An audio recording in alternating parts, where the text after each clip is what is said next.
Okay. Okay.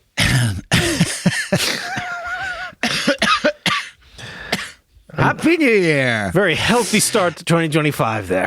Yes. Happy New Year. Hang on, let me just put these 4 cigarettes out. Okay.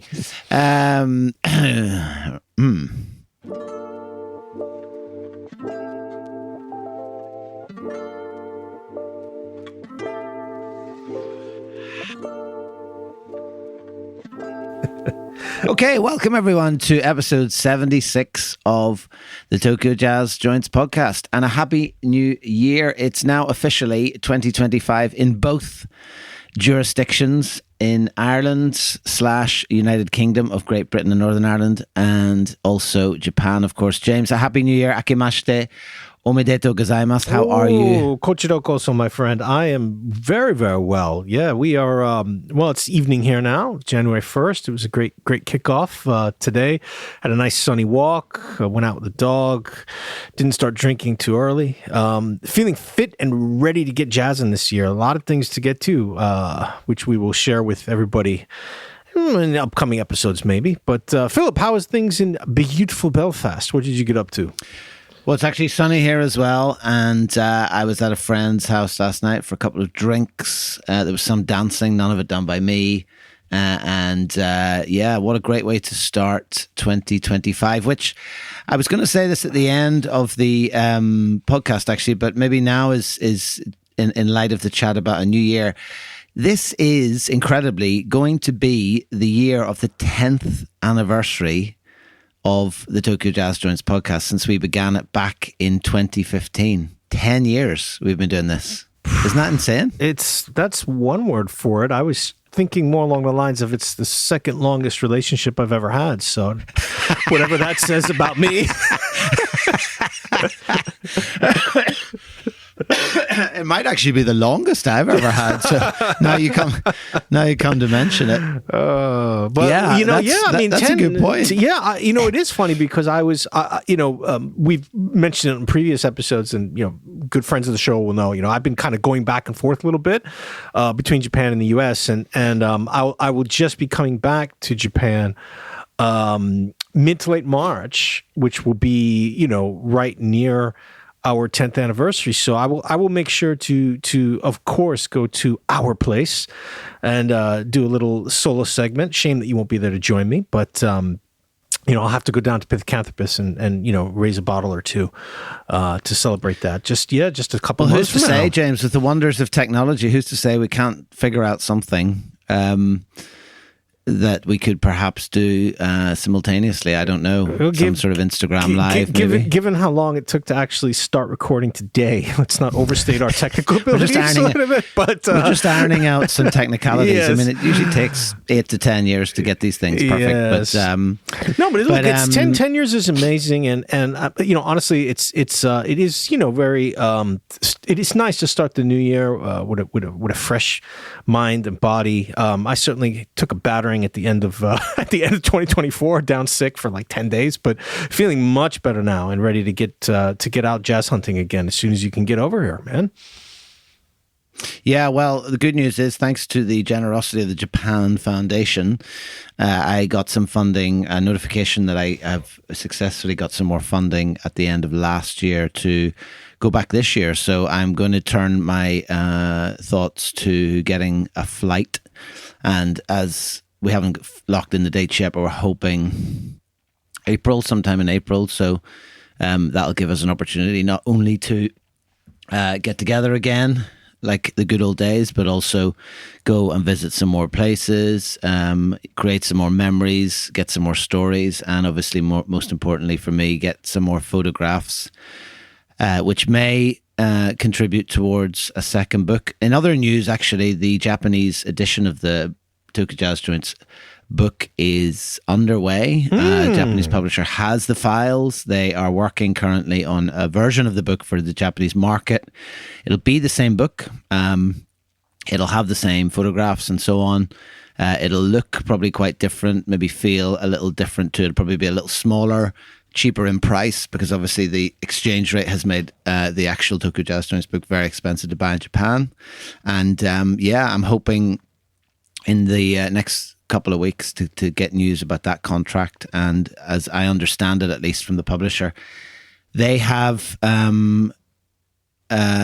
licensed 3,000 copies of this Japanese edition of the book, after which, if it sells out, hopefully they'll come back and order some more and create some more. So who knows where that will lead, and maybe also then in 20 or 30 years' time, when some young, intrepid jazz fans are touring the dregs of jazz kissa culture in the country, old owners, probably the same age as we'll be at the time, will be shuffling around and saying, "Oh, have you seen this Tokyo Jazz Joints book?"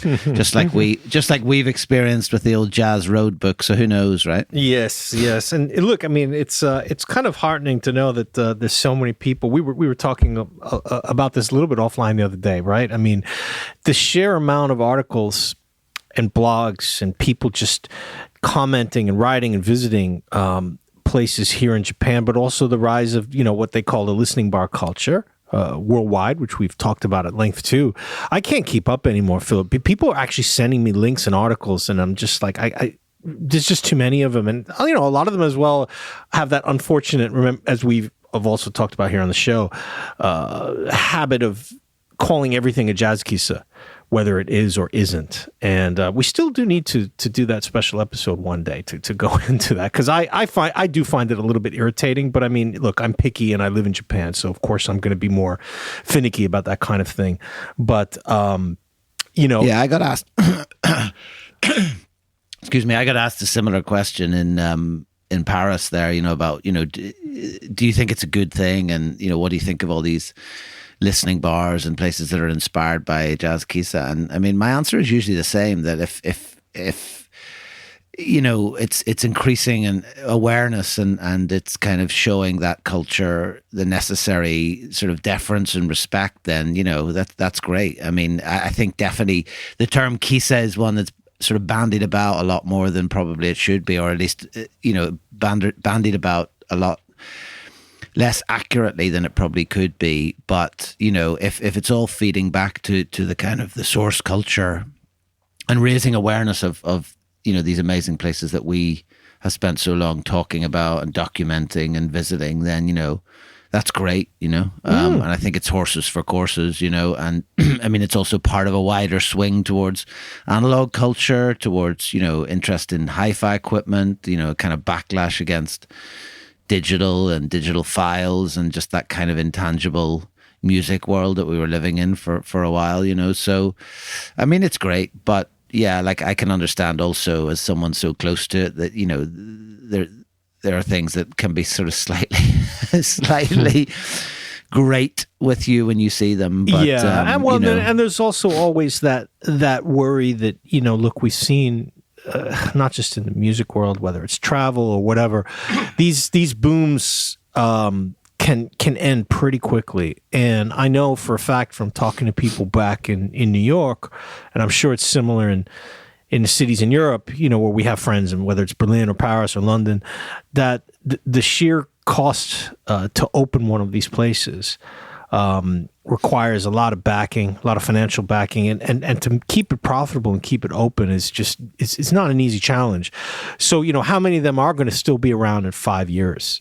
Well, that's the thing too, and like, we've talked a lot about the economics of jazz kissa. Like, I mean, there's that privilege that we have. We sort of say, you want this place to stay the same, and this place has been the same for 30 or 40 years. But as we know, it's quite often easier maybe in Japan to run a small business, and there's various advantages to doing that somewhere like Japan, whereas, like you said, in other big cities. So, the luxury of just saying, well, this is purely a listening place, and you can only come in here and listen to music and have a coffee or a cup of tea or a beer. Sure. Well, it's maybe not there. So you have to do other stuff. You have to provide food. You have to have DJs. You have to have events and you got to have like that. $18 cocktails. I mean, it's a big part of and we've mentioned it a little bit on past episodes. What I learned during that whole course of trying to take over Aga Khan, and not just when talking with Yoshida, but even talking to the owners of all the places we visited,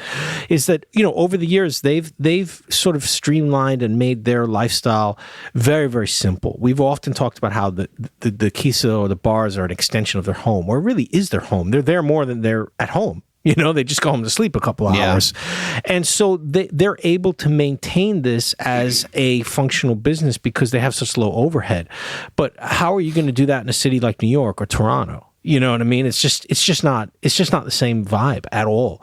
So the finances just become impossible. But obviously, people are going to be listening to this a little bit down the line. But there was just an article the other day about this topic in the New York Times. And interestingly, the owner of the one of the places they profiled is a Japanese guy who emigrated to America. So he's a guy who grew up in the kissa culture. He's 62 years old. I think Takashi-san was his name. That I found pretty interesting because I'd not heard about his shop yet. So what was the name of the place? Do you remember? Oh God, no, I don't remember offhand because they profiled. Wasn't Midnight Blue? No, no, I don't think so. They were talking about 4 or 5 different joints in New York, in Manhattan, Brooklyn, and Queens. So I just don't remember right now. But if you just Google that in the New York Times, you'll be able to find the article. Did you send me that? No. Yeah, I did send you that. I emailed you that. I think this morning or yesterday. Yeah. Yeah, check the Tokyo Jazz Joints email. I said that. I think you're filtered to go straight into my spam. Yeah, wonderful. It's funny they're actually called. That particular article calls them listening rooms. Actually, doesn't it? So yeah, I mean, it seems right? they really there's a very wide variety of terminology and yet I mean the idea is there, but look, we shouldn't be too fussy about it. Interesting. All interesting stuff, and nice to be involved in it in some small way. I actually had a really nice email from a place called Midnight Blue in New York recently. That's what I was asking about, who had said that they were very inspired by the photographs in the book to create the interior of their place. It's more like it's a really nice bar. They seem to have a little stage where they do like gigs and things like that as well. But but I mean, ultimately that kind of reflects what we often talk about. I mean, I remember way back when, I've told this before in an ancient episode, but someone saying to me when I showed those photographs in New York way back in 2015 or 16, in that summer, I think it was 2015 actually, so it wasn't long after we'd started, but someone saying, I've been to Japan loads of times and I thought I knew all the jazz bars, and they listed off kind of like Blue Note and and Cotton Club and these sort of places, right.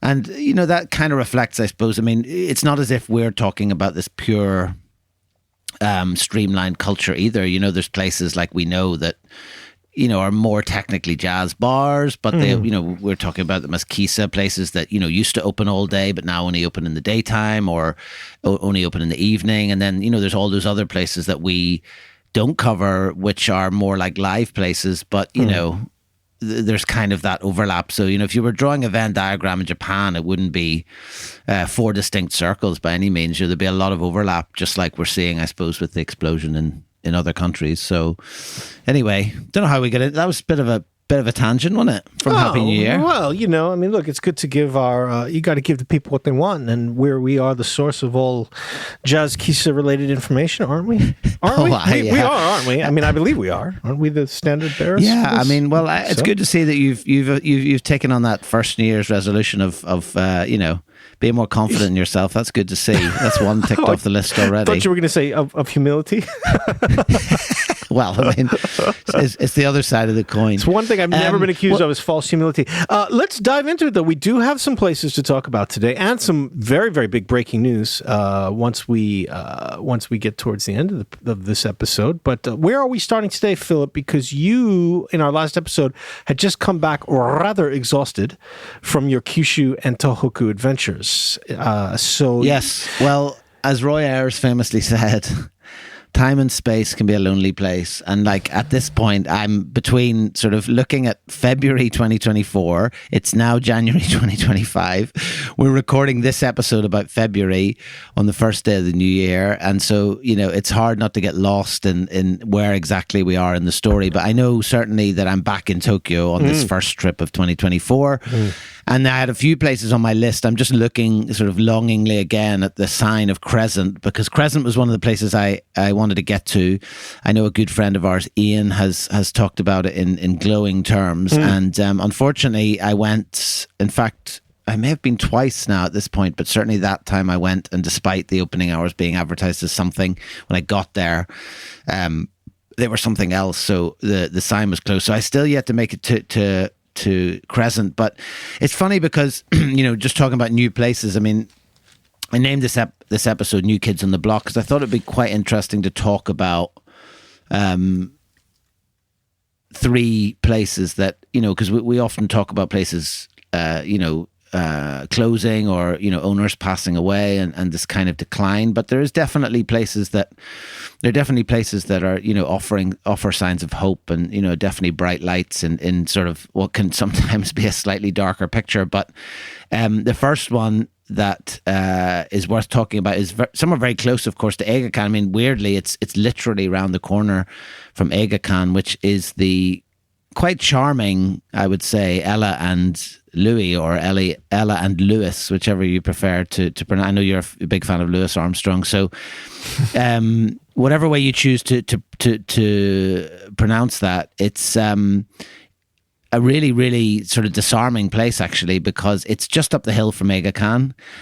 It seems, from what I can gather, and talking to the owner, who interestingly is a young woman herself, is an old kind of Showa era coffee shop that, from her telling at least, she was a customer of.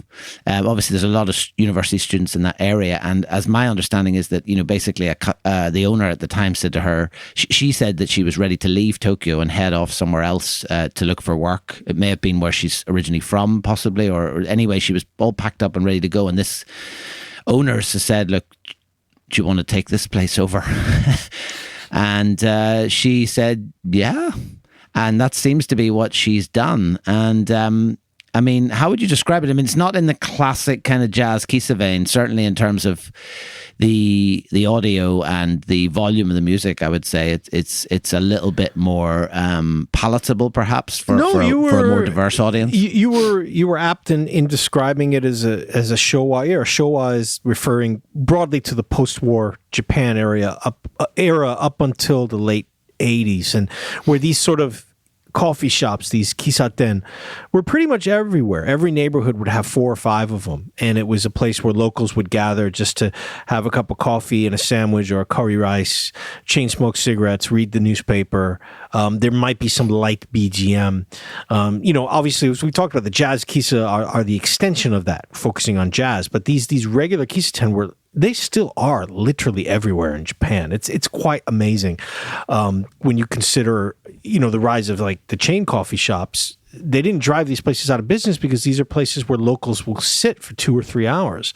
So Ella and Lewis looks exactly like that. I don't think they changed any of the decor. They just added a couple racks of albums and the audio system, but everything else remained the same. So it's very bright. It's a little bit, I don't want to say gaudy because that sounds negative, but the Showa aesthetic is a little bit gaudy. A lot of fake stained glass, horrible posters of some European castle, et cetera, et cetera. It's still got that vibe, like you're back in the 70s in some Japanese neighborhood, but they're playing jazz in the background. Yeah, and one of the very distinctive things about it, actually, there's one wall with just a Louis Armstrong and Ella Fitzgerald album covers on it, but one of the probably the standout features, I think, particularly of that place, is this huge gramophone they have right at the door. It has this huge kind of brass horn on it, and it still works. So I think I went back in April. We may have met there in April. I don't know, but I think we went together in April, but in February I was there by myself. And Yeah, I mean, they have this incredible gramophone, which she very kindly played. And I mean, it's just amazing to see something working like that, like 100 years later. But it also serves these kind of absolutely like absurd kind of ice cream sundaes and like desserts that, are just like so full of sugar and sweet stuff. You're like, how can anyone eat that and not be, like the size of a house? But it seems to be a popular spot. So what I noticed when we were in was quite a lot of pairs of young women, possibly students, I guess, university students coming in, sitting there, hanging out, having their ice cream sundaes or whatever sort of weird kind of multicolored dessert it was, and just sitting for a bit. And I just thought that was kind of a really interesting, again, evolution of what we've come to expect, which is the classic jazz kissa idea of sort of old grumpy men listening very seriously and earnestly to jazz. I was just going back to check through the notes, right? And the actual shop, the original coffee shop's opened in 1975, and the owner, I just can't read my handwriting here with her last name. Damn it. Anyway, very nice owner. She was very kind and chatted with us. She's only 22. So it's quite quite amazing to think about that. And again, like you said, I think the way you described it in the beginning is accurate. It gives you a little bit of hope because it shows you that there are people in the next generation of college students and young jazz fans who do dig this vibe and dig this sort of this atmosphere. And so the fact that one of them would take it over and their friends and their contemporaries will come and hang out there means that there's still some life in it. I mean, we've talked ad nauseum and very depressingly about how old Japan is, okay, how old the population is, aging and declining. And that really is one of the worrying things about these places that we love, that there's no one to come, take it over, the customers are dying out, et cetera, et cetera. But when we go to a place like Ellen Lewis and you see that, and you sort of think, oh, okay, you guys are half our age, you're hanging out in here, and clearly it's not just like a one-time visit, Clearly it's like they come here as regulars. So that gives us a sense of like, oh, okay, great. Maybe they can keep it going. So I don't know. I mean, like you said, it's right next to a university. So the location is great. If you're going to be selling cheap coffee, a place for students to hang out, I think you can stay open. Not every location has that advantage, but definitely Ellen Lewis to me, it seems like it's going to be part of that neighborhood for a long time. Yeah, I'm just looking. I'm just digging out some photos from May when I was there, and I took a photograph actually of it. It's the new dessert on the menu. It's called Haksam pudding parfait, and like it's in one of those old, actually not dissimilar to the glass that the owner of Rindo gave me. But absolutely hate those things. It's just disgusting. Well, just for the benefit of people listening, it's a kind of an old sort of style like ice cream sundae glass, but in it is a parfait, and then that's topped with fresh cream, on top of which then is a caramel pudding, which is like a kind of almost like a creme brulee or like a panna cotta, that sort of consistency of thing. And then on top of that, there is a big scoop of vanilla ice cream. And on top of that, then there's more fresh cream. And then it's topped off with like a kind of a glacé cherry. And I swear the thing is about 35 centimeters tall. Like it's just like, it's insane, right? But again, it's very evocative of kind of an era, right? Where I suppose people were, eating these kind of desserts was almost like a status thing, right? Like it was a kind of a treat, you going out, on the town, you have your coffee and you have this kind of absurd dessert. And it's just an absolutely... There's some pretty vivid pictures of these desserts on their Instagram page, and it's right there. You go. Then, yeah, no, yeah. It wouldn't be your thing, Philip. You know my rule. Yeah, one cup of coffee, and then it's onto the beer. That's it. There's no food passing my lips in any of these places. No, definitely not that. But who knows? Maybe when we're back in April, just to celebrate 10 years, we can dive into a Haksan pudding parfait. So that's Ellen Louis, but as you say, like it should be there for a long time. It's interesting that it's in an area with a lot of students, so you're going to have this kind of rolling clientele potentially coming through. And I do wonder, when I was in there and seeing some of the customers, if it's part of this almost like I wouldn't want to call it a boom, but this kind of like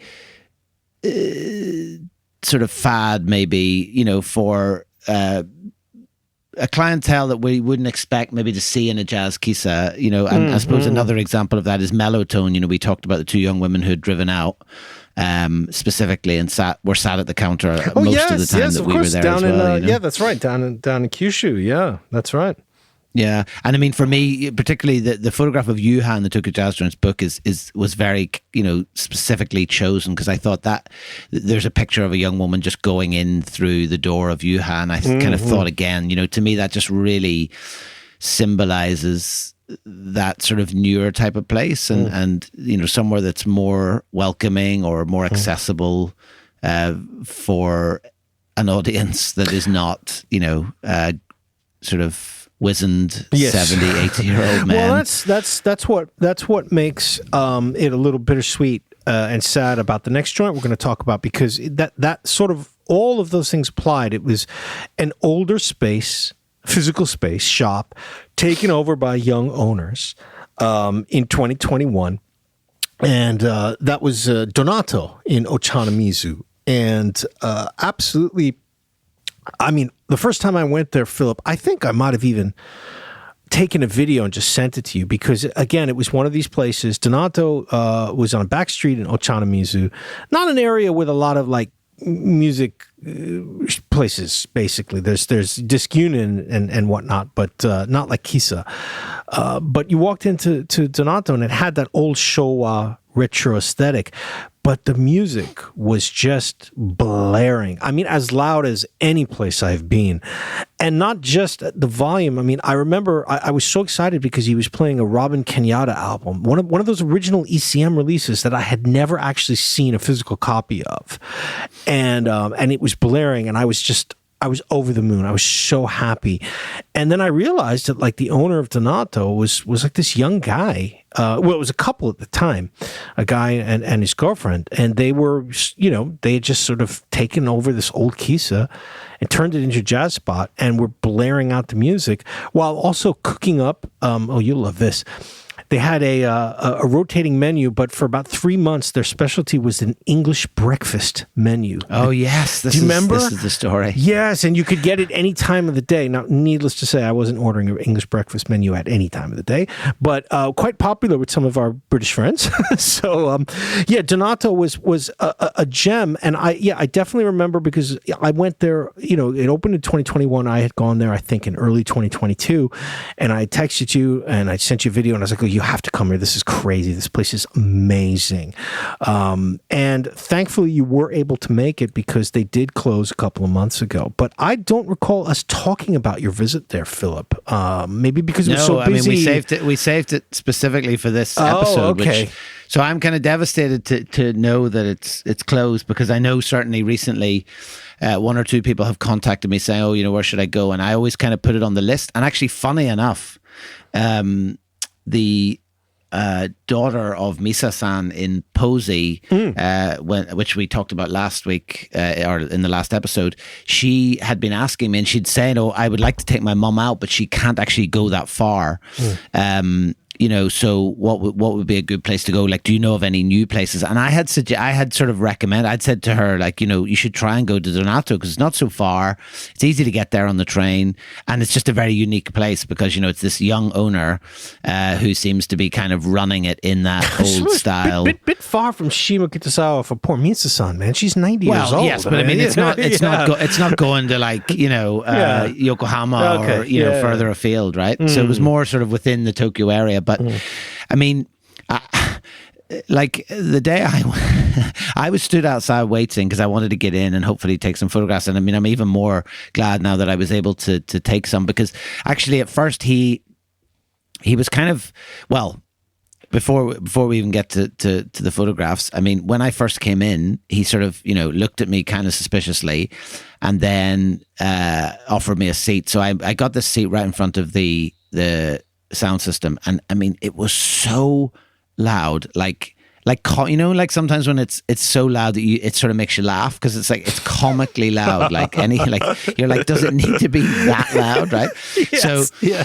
And it wasn't like that sort of loud of a really high-tech sound system that is up and it's, even though it's loud, you can still sort of talk, like you can still talk, like you can filter the two things. It was just like in your face, just like really, really loud. And in front of the speakers, he has this table and with some flowers set up and a chair. And on the chair in English, which tells the story, is a little tiny piece of paper that says "Don't touch," and on that chair he puts on the record each time as he changes the record, which actually he changes in the booth next to the speakers, which is an old style phone box that you would get within a cafe. Beautiful. And it still says on it, the telephone room or whatever. So you go in there, he puts on the record, sets the cover on the chair, and then he goes back into the kitchen. I actually asked if I could take some photos, and he said in the front bit I could, but he didn't want me to photograph the back, which was like a junk shop after an earthquake. I mean, it was just like a total mess, right? But he was knocking out food in there, and I had like a really nice kind of like roast beef sandwich or something, and I was quite surprised by the quality of the food. But the memory that stands out most for me going to this place, apart from the loudness of the music, is, first of all, there's sort of a box of records, but like really nice records just sitting for sale just off to the left, which I think has, again, we can come back to in a moment, which maybe predicted the future of Donato. But when I was sitting there listening, this young Japanese couple came to the door. and in a land where it's almost like a reflex to say, irashaimmasen, or, welcome, or whatever it is when a customer comes in, he rushed to the door when he saw this couple. And before anything else, he just looked at them and he went, "Shabirinaides," which means you cannot talk. Wow. Right? And this young couple sort of looked at each other, looked at him and went, "Oh, okay." And he offered them a seat to sit at the window. So they sat down at the window. But the best part was, right, as he was going back to the kitchen to get them a menu and a glass of water, he just went past the stereo and just very, very gently and passive aggressively turned the volume up even more.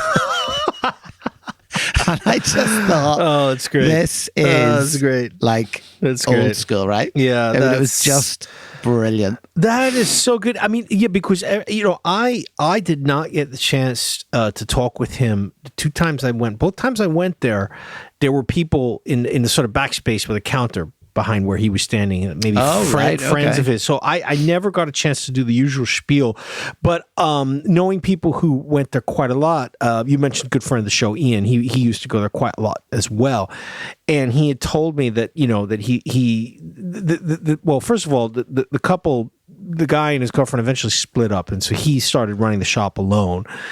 And apparently he, despite being much younger, he had that old jazz kissa master vibe of not really caring much about having new customers come in. He was pretty fine with just the customers that he knew.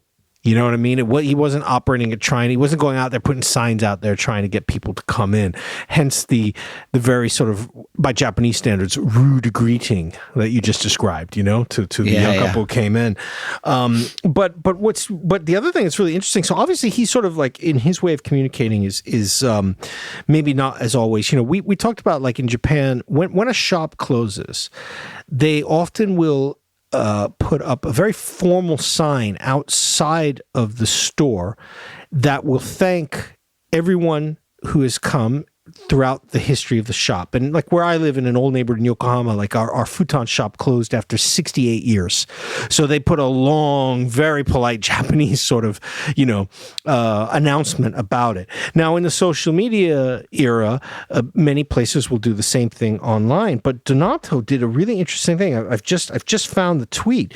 So apparently he didn't tell a lot of people what was going to happen. And he just last October 1st, put out a tweet in Japanese that says, "Hi, Donato's going to be moving. As a result, the old store in Ochanomizu is now closed yesterday. Thank you for visiting. The new location is in Jimbocho. That's not far from Ochanomizu. But the new store will operate as a used record store. The jazz cafe era is over." And when you look at the Japanese comments afterwards, people are writing like, "Oh my God, I'm so surprised." So obviously he had not really told people what he was planning and why he was doing this. And so I was really curious. I was thinking like, okay, he'd been open for 3 years. As far as I'd heard, a lot, he had a lot of customers. Everybody who went there, like us, loved it. But a couple different people told me, they said, look, I think he can probably make more money running the record store than running it as a kissa tent. And so moved from Ochanomizu to a sort of a smaller space when you look at the pictures, and that's where Donato is now. Although I hear that he still makes coffee for people if they're hanging out, so it's a little bit unclear.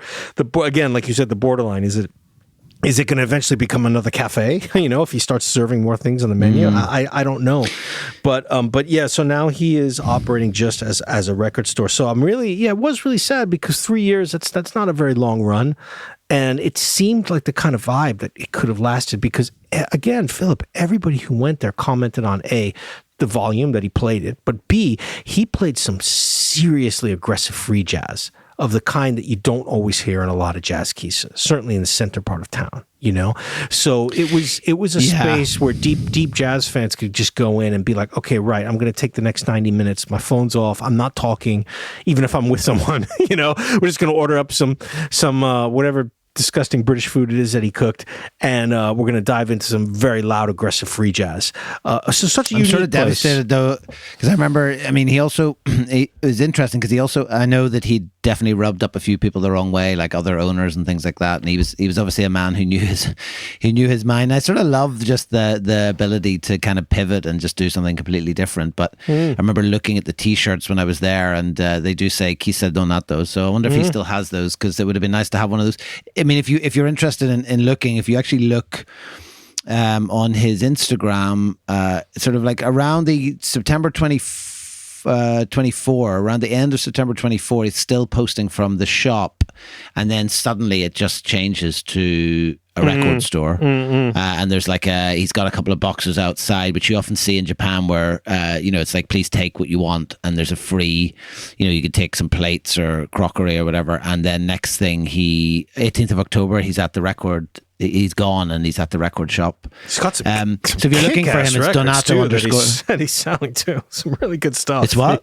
He's got some kick-ass records he's selling too. Oh, so. It's unbelievable. Yeah, I remember really I remember even in that box he had there was like Billy Harper or Capra Black, the original, was just there for like 5,000-6,000 yen. I was like, at that point I'd spent a lot of money, but he has got some lovely stuff, and if you're in Tokyo, or you're heading out at some point, Donato _records, you can get him, and you can see that kind of journey that it's come on. But I'm really glad that I got to visit it, and there's something sort of, I suppose, a little bit jazz just about the whole way that he's approached the whole thing, and just how it did its thing, and then it moved on to something else. And also, I mean, again, he's keeping that, obviously, is a much younger version of a lot of our beloved jazz kissa owners who just couldn't give a crap about things like, well, why would I want more customers? Well, why would I want to do PR? Why would I want to be polite to people when I don't want to be? It's like they're not running it as what we look at as like, effective business operations. They're doing it just because they love the music,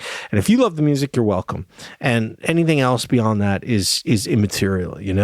I think the other thing that was remarkable to me, just following on Instagram, I think in particular, was just how he was quite political. He didn't shy away from posting about current sort of geopolitical conflicts and support for Palestine and Gaza, and probably, which you probably don't get from a lot of jazz kissa currently, but certainly in the past, we've talked a lot about how they would have been associated with political activism and counterculture and this kind of that particularly in the 60s, I guess, and 70s in Japan, when there was that sort of really active political culture and based around students and other younger people. So I thought that was kind of interesting, because it's not something that we necessarily get nowadays. That's right. That era is very much over, in a sense, in modern Japan, and people don't tend to be what maybe would be considered a little confrontational. But you sort of mentioned as well that he's gotten into it. There was and obviously for most of our listeners, this might not be accessible, but there was a really quite spirited exchange in Japanese between him and our good friend Kusanose-san from Jazz Kissa JP, where they were really getting into it about sort of the manners and the attitudes of jazz kissa owners and how, you know, it would alienate customers, et cetera, et cetera. And their tone was not one that you would often see in the Japan. I think in Japanese discourse. I mean, you and I, Philip, take the piss and argue with each other incessantly, and it's not personal. But that's not something that you always see in a public. No, not for you. In a public sphere in Japan, and especially knowing that the Donato owner, whose name escapes, I just cannot remember, is much younger than Kusanose-san. So some people would consider that a little disrespectful to speak to someone that way online, you know, in Japanese. But they got into it a pretty deep conversation, and I found it really fascinating though, because, you know, both passionate dudes. It doesn't even matter what the topic was. Just the fact that they were both willing to dive into it in a public forum, I found to be interesting and honestly quite refreshing. It was nice. You know, it was nice to see that because you know how much it meant to them, you know? I think there was some very hot controversy about the correct way to place your fingers when lifting a head shell, the cartridge onto a record. Serious audio geek. I mean, like ridiculous, absolutely ridiculous. It's like very, very deep stuff. Oh, anyway, so that was Donato, quite literally, because no longer here, but who knows, it may come back in another shape or form in the future, and let's hope so. But I'm glad certainly that we both had the opportunity to go to. Now, the third place that we're going to talk about, just to finish up this episode, is a place that, despite repeated requests for you to go in order to prepare for this episode, you still have not done so.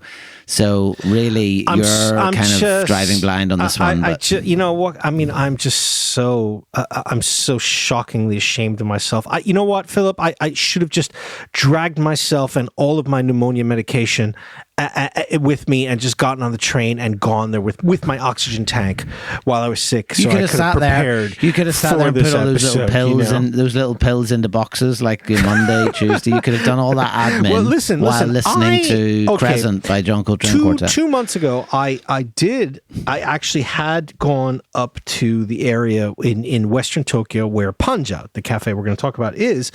But what I found, because I was looking for the directions, I looked on the website and I realized that, oh no, it was like their once every 2 weeks live gig. And not only was it a live gig, it was jazz flute and vocals. And Philip, maybe you didn't know this, maybe not the biggest fan of jazz vocals, and certainly not when there's a flute involved. So I decided that my 4,000 yen would probably be better spent elsewhere. So I did not make it to Panja that day. And then since then, just things conspired to keep me from getting there. So no, I have not visited. Very ashamed. What can you tell us though about this joint? Well, first thing I can tell you is I'm pretty sure it's Panya, not Panja, but which is confusing because Panya also means bread shop or bakery rather. I mean, look, it was a lovely place. It was one of those ones that was a bit unknown, but, you know, very similar model. Very funky couple, very funky older couple who had, retired. The husband had retired. It escapes me what exactly he did. He did tell me, but, and, you know, had opened up this place. It was a neighborhood place. He had people coming in to chat.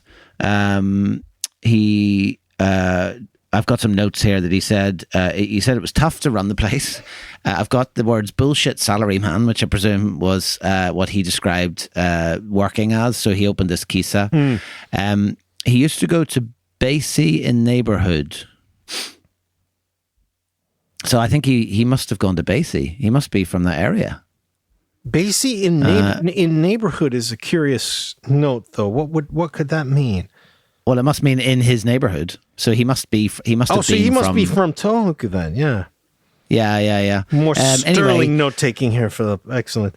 That's pretty good. I mean, I was really tired at this point. If you look at their Instagram feed, you would be probably hard-pressed to know, apart from the bio at the top, that it is actually a jazz place, because it's predominantly things like profiteroles, cakes. There's quite a lot of Christmas wreaths, some soup. And there's not a lot about jazz, but as you said, they do gigs, those kind of gigs that we see often in jazz kissa, that sort of homemade poster with a lot of names on it and a photograph of an artist. But when I was in there, he played some lovely tunes. There's an old guy came in who spoke a bit of English to me, much older than the owners, and he played. I've got a picture of Crescent, John Coltrane Quartet.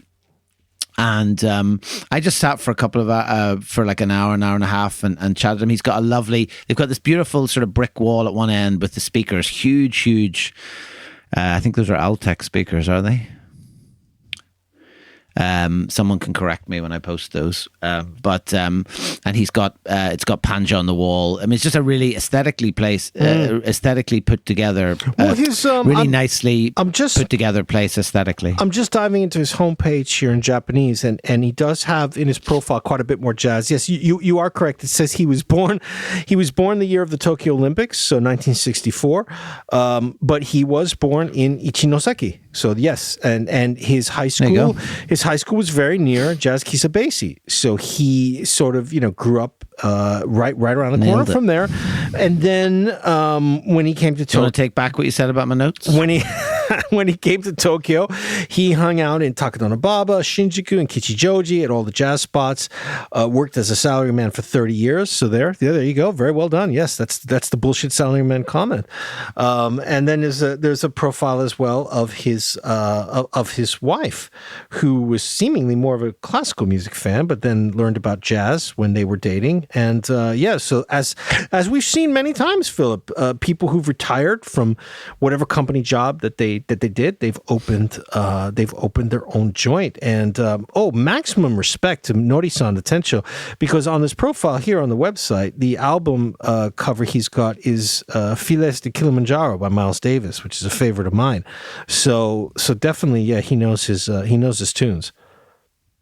Yeah, he was an absolute gent, and he did yeah, I mean, I think they were sort of slightly bemused, and because it's not like in the middle of nowhere, but it's on sort of off. I feel like it's on like Kananadori or somewhere in Setagaya. So it's not the easiest place if you're not in the neighborhood.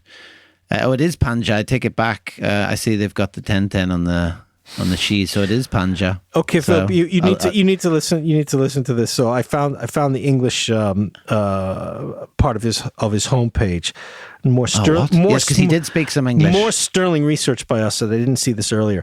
But he says, he's explaining this in English to foreign guests. All right, he said in most jazz, yes, I remember this. In most jazz kissas, conversation was prohibited, and people concentrated on the music stoically, just like trainee monks in Zen temples. I'll stick something I write myself. Followings are the routine behavior in jazz kissas. 1, search the best possible position in front of the speaker set. 2, order drinks, mainly coffee. 3, sip coffee and smoke 1 or 2 cigarettes. 4, request records you want to listen. Basically, you spent 1 or 2 hours in smoky rooms with loud music. It seems for modern people uncomfortable, but for me, it was a happy time, and I really loved it. Oh, wow. He is an absolute superstar just from this English blog. So I'm really going to have to make my way up there then in the new year for sure. Do you know what? It gets better too, because like through the 80s and 90s, jazz kissas of such style disappeared one after another. The trainee monks became businessmen, getting good salary, went fancy restaurants with pretty girls. Oh gosh! So there you go. But anyway, he was an absolutely lovely guy, and he goes on to say, there's mentions of piano jazz with tea and scones, which seems like right up your street, but it's not a traditional jazz kissa. So it's a neighborhood cafe where he is living out his days, playing his records. Him and his wife, actually not that old. If he's born 64, he's 10 years older than us. So that should be there for a while. And I think he talked about one of the things I did write was he described the 80s Japan jazz scene as hot, which I thought was really interesting. And he told me a story about being up in and around Shinjuku or somewhere around central Tokyo, and this rumor went around that like Steve Grossman was over at Intro playing, so they all rushed over there, and he got to see him playing an Intro, which that's just isn't that mad? Yeah, it's just those were the days, man. Jesus, yeah. Right? Yeah, it's very cool. Anyway, so Panya again, like another sort of bright spot in terms of it's new, it's nice and clean, it's well run. You're going to get good music, decent food or coffee, and hopefully be there for a while. So highly recommend you check out Cafe Panja. Just to be clear, Panja, I think is what I said originally, but you were arguing for Panya. No. As I said. Is that what happened? Yes. Don't disparage my Japanese ability here. Come on now.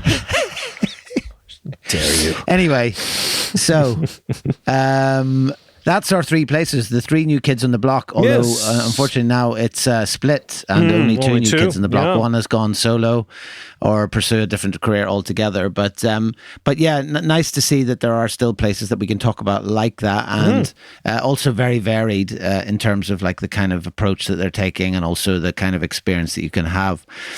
And that wraps up episode 76. Of course, James, apart from, as ever, your breaking news. Yes, some very, very important breaking news. I'll keep I'll keep it quick, since you seemingly have no patience for the hard work that I'm doing out here. Okay. Pounding the streets, getting the jazz information for you and our listeners.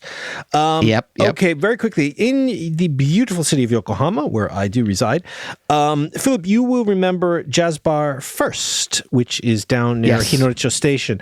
And a lovely little place. Member of the Yokohama Jazz Promenade every year in October. They have live gigs there. It's a little bit spacious, compared to maybe some Tokyo places, but run by a lovely couple. So I stopped by there for the first time in about 3 years or so.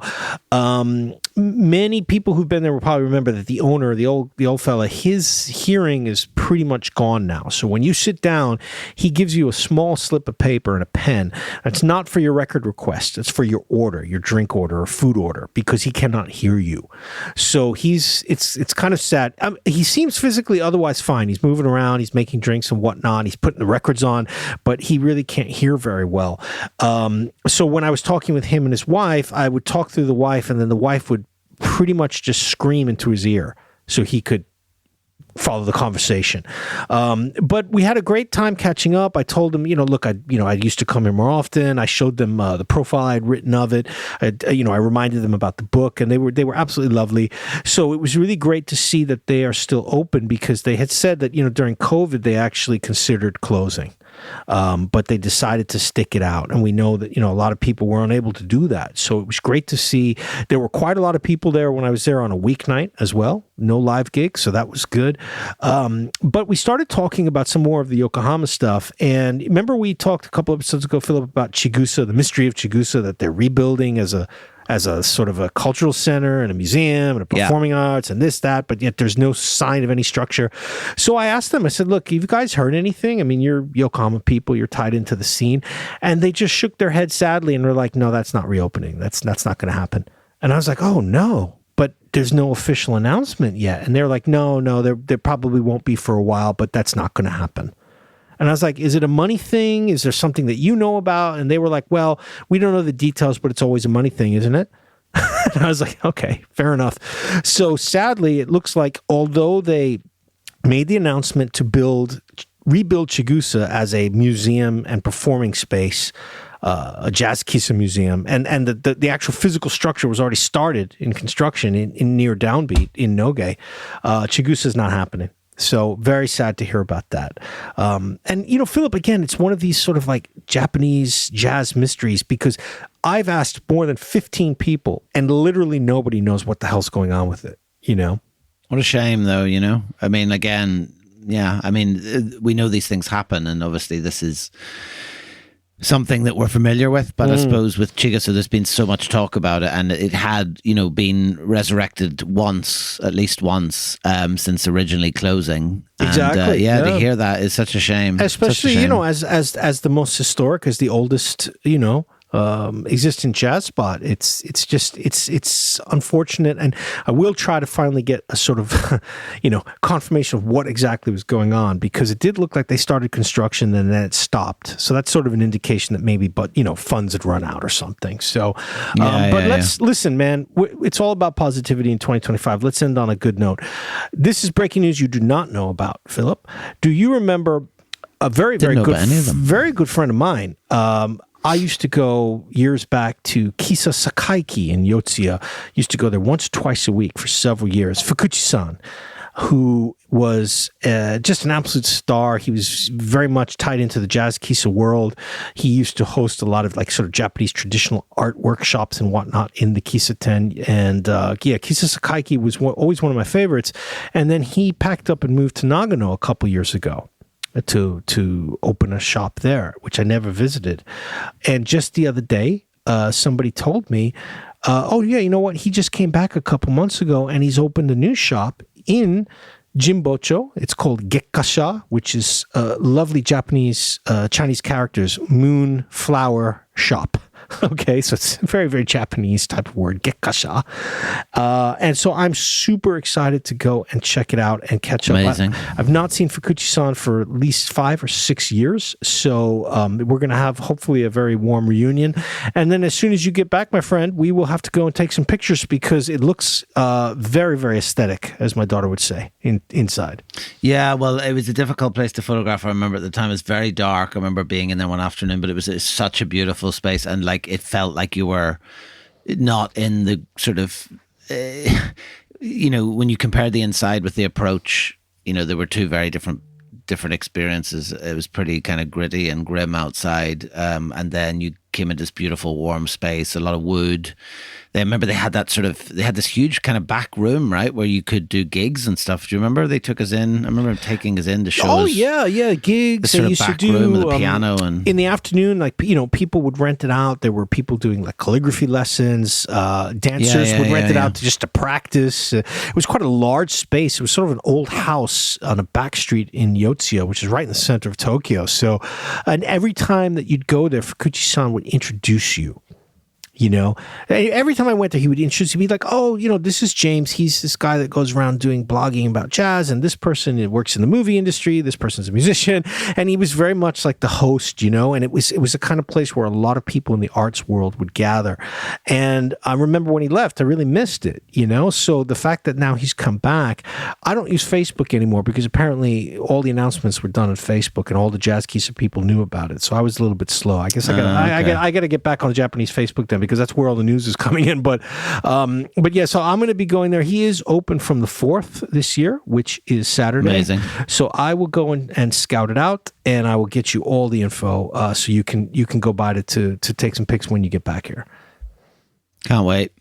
Well, look, great way to start 2025 with a bit of good news, and looking forward to what the year brings in this 10th, yes, that's correct, 10th anniversary of Tokyo Jazz Joints. Who knew in 2015 when we started this, it would lead to 2025. But pleasure talking to you as always, man. Wishing you a happy new year, health and happiness for 2025. And also to all our listeners, if you're listening, particularly in real time, happy new year. Thanks for your ongoing support and encouragement and enthusiasm. We do appreciate it. And there'll be lots more to come from us in 2025. So in the meantime, James, take it easy. Enjoy the rest of your 1st of January. Oh, you bet. Right back at you, my brother. And I'm so excited to keep going. And hey, listen, at least another 138 on my list right now, places to visit. So you better plan out some multiple. Just hit up those Japan Foundation people for some more money, okay? Will do.